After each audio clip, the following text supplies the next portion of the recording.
Welcome back. सवाल जवाब में आपका फिर एक बार स्वागत है। नीलेश, आप किस तरह से देख रहे हैं जो फैमिली का जो आपको लगता है कि ये एक बहुत बड़ा फैक्टर रहा है गणेश नाइक साहब के जो प्रॉब्लम्स फेस कर रहे हैं?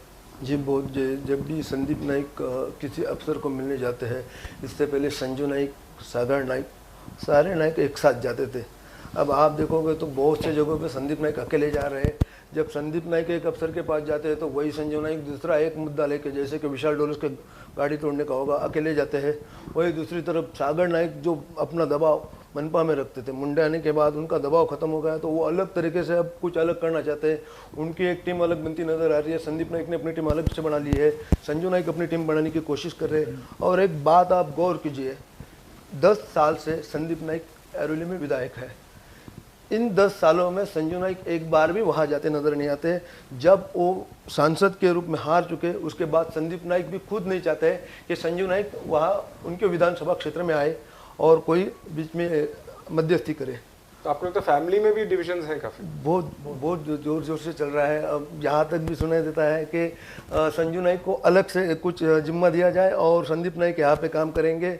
और इस पूरे पारिवारिक झगड़े के बीच में गणेश नाइक कहीं तो मायूस नज़र आ रहे हैं। और वो भी मतलब जिस तरीके से पहले खुद को उछाल देते थे सब घटनाओं में, अब वो भी शांत नज़र आ रहे हैं। अब कल के मेला में ये पता चल जाएगा। नाइक सबको भी तकते हैं, में है जी, और फिर बच्चे भी बड़े हो गए हैं तो जिस फैमिली को प्रमोट कर रहे थे वही कॉन्स्टिट्यूएंट्स आपस में क्लैश हो रहा है। होगा ना। अब जैसे मैंने वही बोला, हर आदमी की महत्वाकांक्षा बढ़ती है। अभी संदीप नाइक को लग रहा है कि मैं आगे बढ़ूँ, संजू नाइक को लगेगा मैं आगे बढ़ूँ, और स्कोप तो सीट लिमिटेड है। तो जो नाइक साहब ने खेल खेला उसके अभी नतीजा घर में दिख रहा है उनके। और ये सब राजनीति का विषय नहीं है, ये पैसों से जुड़ा हुआ विषय, आर्थिक स्तर पे जुड़ा हुआ विषय।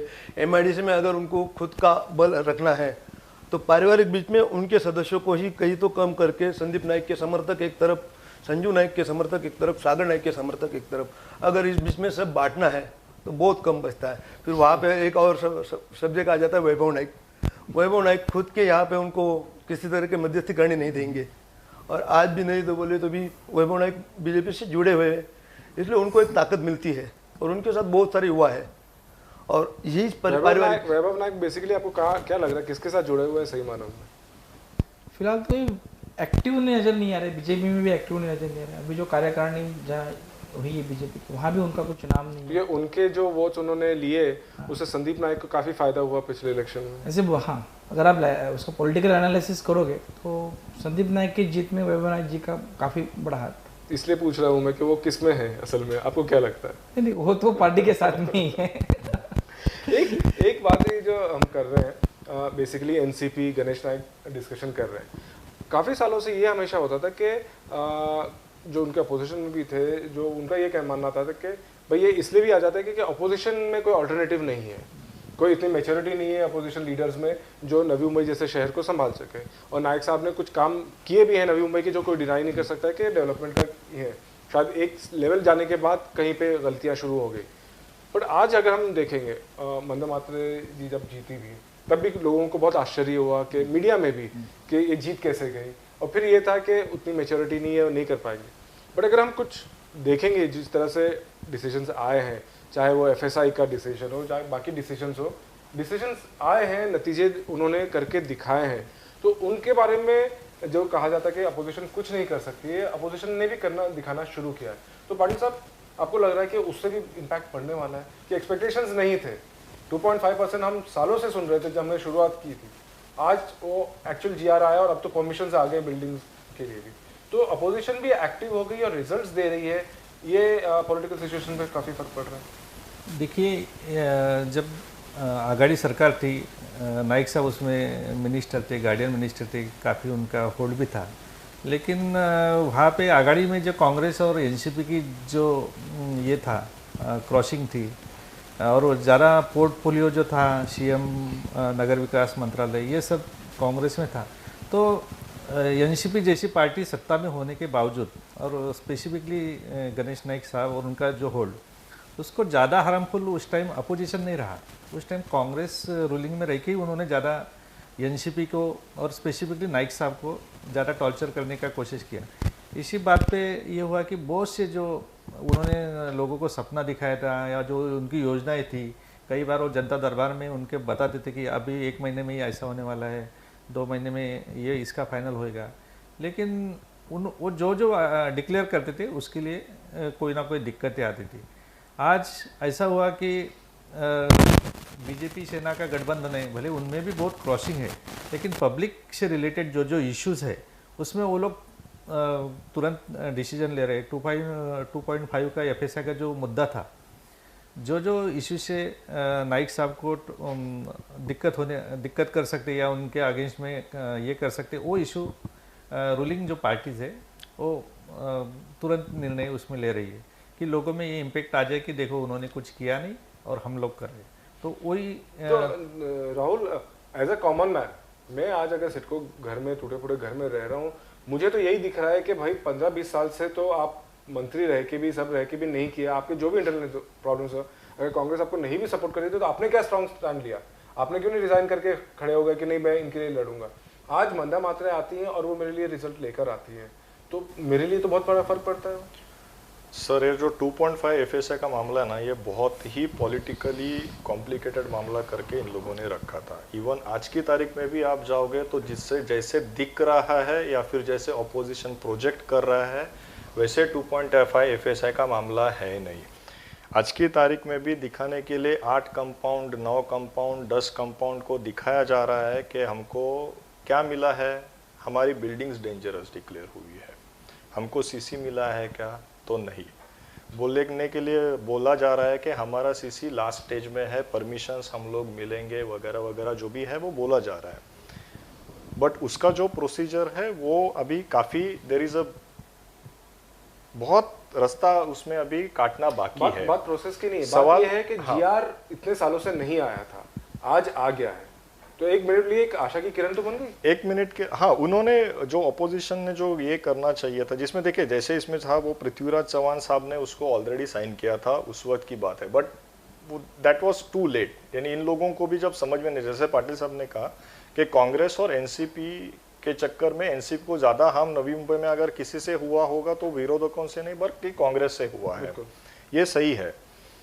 अब जो इसका जो एडवांटेज ले रहे हैं ऑपोजिशन वाले, जैसे भाजपा वाले हो या शिवसेना वाले हो, वो लोग यही प्रोजेक्ट करके ले रहे हैं। बट अभी जैसे मैंने जो मुझे कहना है वो वही है कि अभी नोटिफिकेशन आया है, ये सही बात है, वो तो तब होगा जब आपको एंड रिजल्ट दिखना चालू हो जाएगा यहाँ पे, और वो जो रास्ता है वो काफ़ी बड़ा है। बट हाँ, इस पे पॉलिटिकल माइलेज आपकी ऑपोजिशन पार्टीज नवी मुंबई में आज की तारीख में ले रही है, ये फैक्ट है। सर कुछ बोल रहे थे अभी राहुल जी ने जो बताया कि डिसीजन फास्ट हो रहे, अभी जो GR आ गए, तो GR आघाड़ी सरकार के टाइम साइन हुई थी बोल रहे थे। आपने देखा कि प्रेस कॉन्फ्रेंस में प्रेस के सामने ही पृथ्वीराज चौहान जी ने बताया था कि 2.5 FSI पे मेरी साइन हो गई।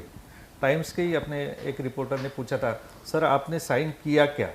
तो पृथ्वीराज चौहान ने बोला यस आई हैव साइन। काफी टाइम बाद, 15-20 साल के बाद, जब इलेक्शन सर पे थे, यस, तो और सभी को पता था कि अब GR नहीं आ पाएगा क्योंकि कोड ऑफ कंडक्ट आ जाएगा। तो ये जो नई गवर्नमेंट आई उनकी ये उपलब्धि थी कि उन्होंने 6 महीने के अंदर, मंदाताई ने भी उसका क्रेडिट लिया कि हमने GR निकला हुआ, ठीक है। लेकिन टेक्निकल जो अभी राहुल जी ने बोला कि इसमें काफ़ी डिफ़िकल्टीज टेक्निकली आने वाली है। आज जो अपोजिशन एडवांटेज ले रहे, लेकिन लोगों को अभी तक उसमें का ज्ञान नहीं है कि क्या कौन सी बिल्डिंग होने वाली है। आज 2.5 FSI की अपन बात कर रहे हैं, मीडिया भी करता है और लोगों में भी एक ख्वाब है कि 2.5 में FSI में अपनी बिल्डिंग बनेगी, लेकिन हम 2.5 क्यों बता रहे उसको, 1.8 क्यों नहीं बता रहे? क्योंकि एक्चुअली 2.5 नहीं, 1.8 to 2.5 है। हम सर पकड़ के बैठे कि 2.5 मिलने वाला है, वैसा नहीं है कि 1.8 से मिलने वाला है। किसको 1.8 मिलेगा, किसको 2 मिलेगा, ऐसा वो तुम्हारा जो रोड वगैरह है। और आज आज भी कारपोरेशन के सामने जो प्रपोजल गए हैं वो जिनको प्राइम लोकेशंस है, जिनको थोड़ा कमर्शियल बेनिफिट मिलने वाला इन फ्यूचर में, ऐसे सोसाइटी के प्रपोजल्स मोस्टली गए हैं। लेकिन जब तुम रीडेवलपमेंट की बात करेंगे तो ऐसे कई सोसाइटी है कि उधर बिल्डर पूछने को तैयार नहीं कि हमको आपको कमर्शियल रीजंस आने वाले हैं, फाइनेंशियली फिजिबल नहीं है वो, अगर फाइनेंशियल फिजिबल नहीं होगा तो वो नहीं करेंगे। सुरेश साहब आपके पास आ रहा हूँ कि क्या जिस तरह से हम बात कर रहे थे कि अपोजिशन को पहले समझा जाता था कि उतनी मेच्योरिटी नहीं है, क्या आपको लगता है कि आज सक्षम है कुछ हद तक अपोजिशन? हाँ सक्षम है अभी, क्योंकि मंदाताई म्हात्रे ने आमदार होने के बाद जिस तरीके से मूवमेंट किए, जो मरीना प्रकल्प है जिसके पीछे वो लगी है, उसके बाद 2.5 FSI के पीछे लगे, उनको पता था कि लोगों की आज गरज क्या है, what is the need of the people, और डिमांड क्या है, और जिससे मैं सर्वाइव कर सकूं, उसी मुद्दे को उन्होंने लेके चलिए। आप कुक्षित गांव का आप देखिए, गणेश नाइक जी 10 साल 15 साल मिनिस्टर थे, क्यों नहीं उनके एग्रीमेंट हो पाए? बिल्कुल, मंदाताई जी ने आने के बाद तुरंत कर लिया। तो उन्होंने लोगों की समस्या, लोगों के विषय, लोगों के प्रश्न क्या है उसको ध्यान में, और शॉर्ट नीड जी, मुझे 5 साल में क्या करना है, मैं मुझे सर्वाइव करने के लिए उतना एनालिसिस करके वो काम कर रही है। तो डेफिनेटली कहीं ना कहीं इसका बूस्ट उनको मिलेगा, क्योंकि लोग, मुझे घर कब मिलेगा उससे कोई लोगों को आज लग रहा है ना हमें आज नहीं 2 साल के बाद घर मिलेगा नहीं मिलेगा, वो एक अलग प्रोसीजरल लेकिन इशू वो माइलेज आज वो जो ग्राउंड था गणेश नाइक गवा चुके हैं। गणेश नाइक जी गवा इसलिए चुके हैं कि ये कोई कांग्रेस ने डैमेज किया, इसने डैमेज किया, वो नहीं, ये आर्थिक गणित है। अगर आप न्यू बॉम्बे के कांग्रेस को एनालिसिस करोगे तो किसी को भी एमएलए बनने की ख्वाहिश नहीं है, किसी को भी, ना नामदेव भगत जी को है ना किसी को नहीं।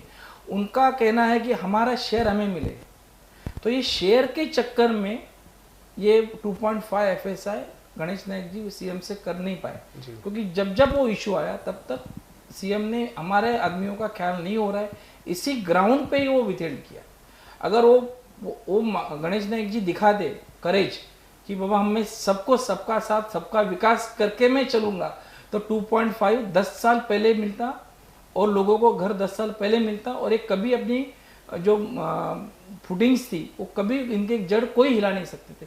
लेकिन ईगो मैं करके दिखाऊंगा, इसी चक्कर में उन्होंने अपनी जो जमीन थी वो गवाई। ये बहुत ही वैलिड पॉइंट आपने कहा है कि पॉलिटिकल एक हद तक था कांग्रेस और एनसीपी की राइवलरी, बट ये जो फाइनेंशियल एंगल की बात आप कर रहे हैं वहां पे मामला असल में अटका रहा है। फाइनेंशियल एंगल की बात ही इसमें, आज किशोर पाटकर क्या एलिगेशन कर रहे हैं?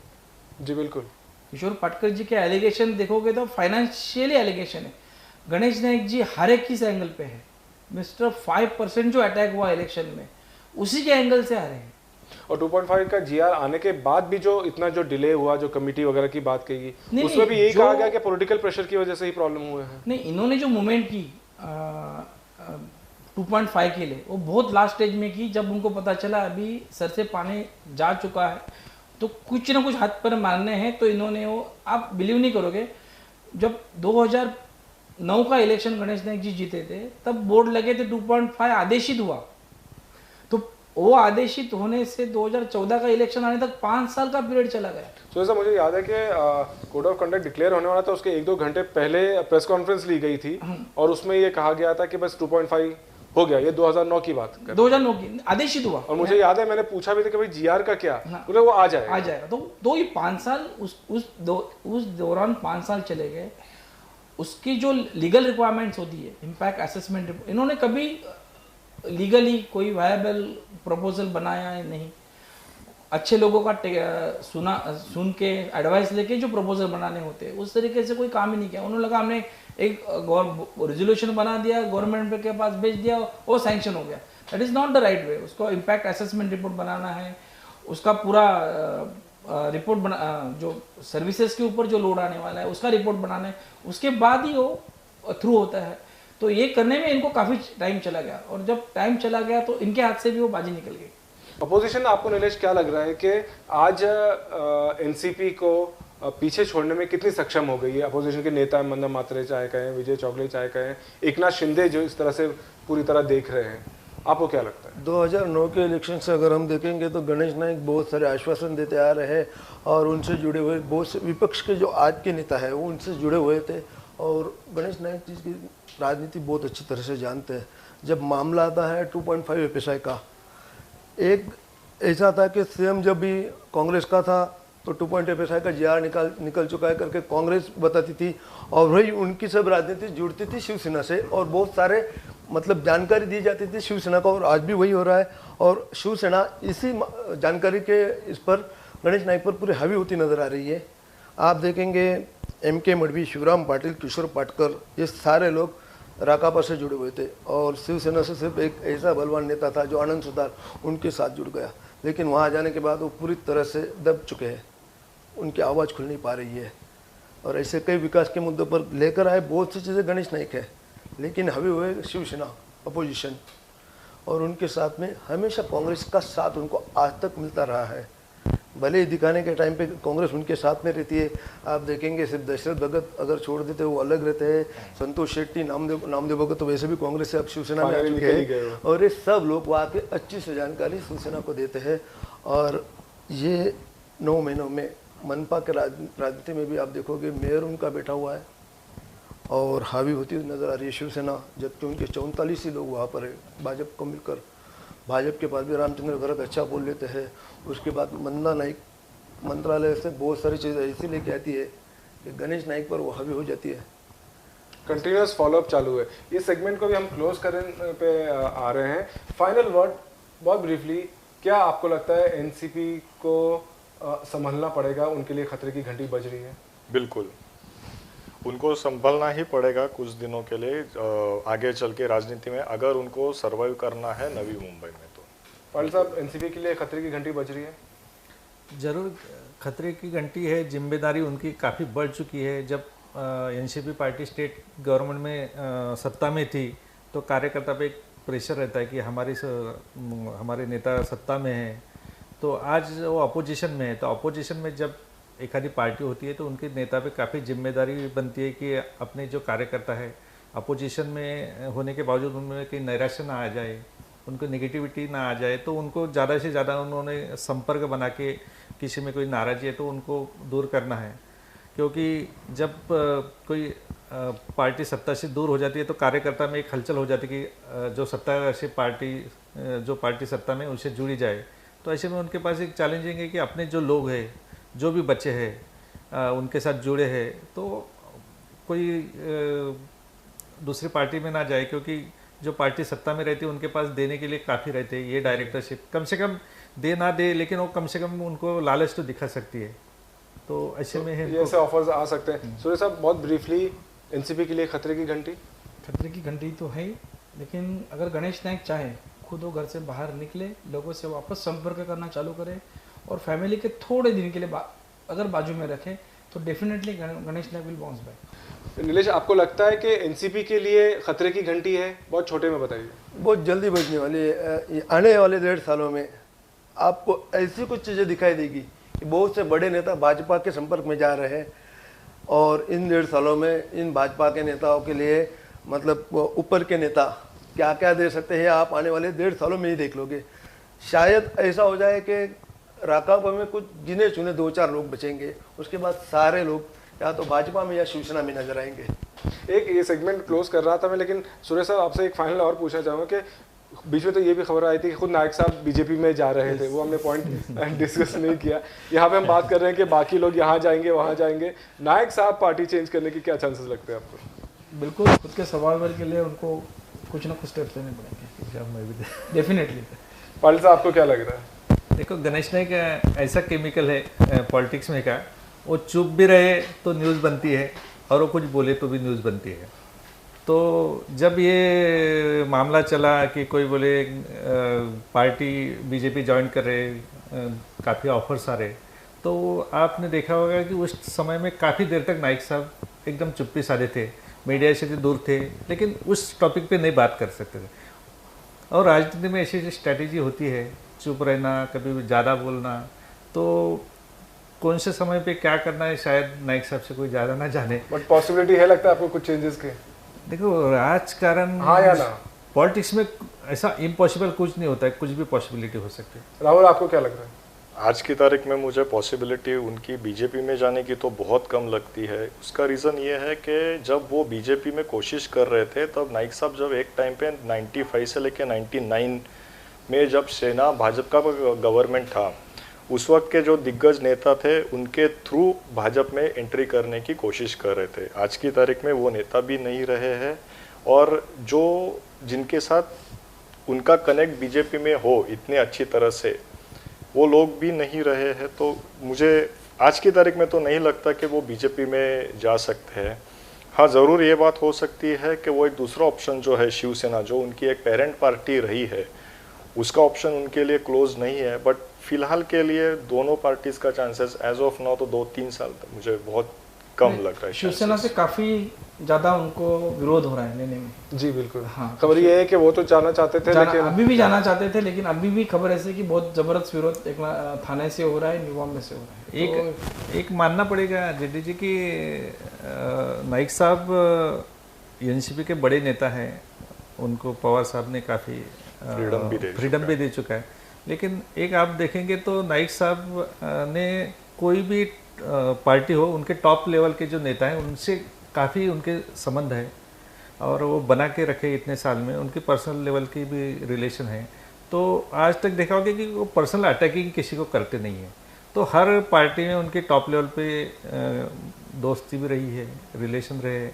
तो ऐसे नेता को सभी जगह के दरवाजे खुले रहते हैं। तो काफ़ी इंटरेस्टिंग बात है कि हम बात कर रहे हैं कि एनसीपी के लिए खतरे की घंटी है जो सब मानते हैं, पर और उनके कॉर्पोरेटर्स वगैरह यहाँ वहाँ जा सकते हैं। बट चर्चा ये भी है कि पता नहीं नायक साहब आगे क्या कदम उठाए, वो कौन सी पार्टी बाई चांस चेंज भी हो सकती है। तो ये तो हुई कि बात साफ है कि पॉलिटिकली जैसे हम बार बार कह रहे हैं कि सिचुएशन काफ़ी फ्लूइड है, कोई नहीं जानता कि आगे क्या होगा। बट बहुत कुछ इंटरेस्टिंग होने वाला है, कोई किसी को टेकन फॉर ग्रांटेड नहीं ले सकता है, चाहे एनसीपी हो चाहे अपोजिशन हो। और नवी मुंबई की पॉलिटिकल सीन और गर्माने वाली है। आज के लिए बस इतना ही, अगले हफ्ते मिलेंगे। नमस्कार।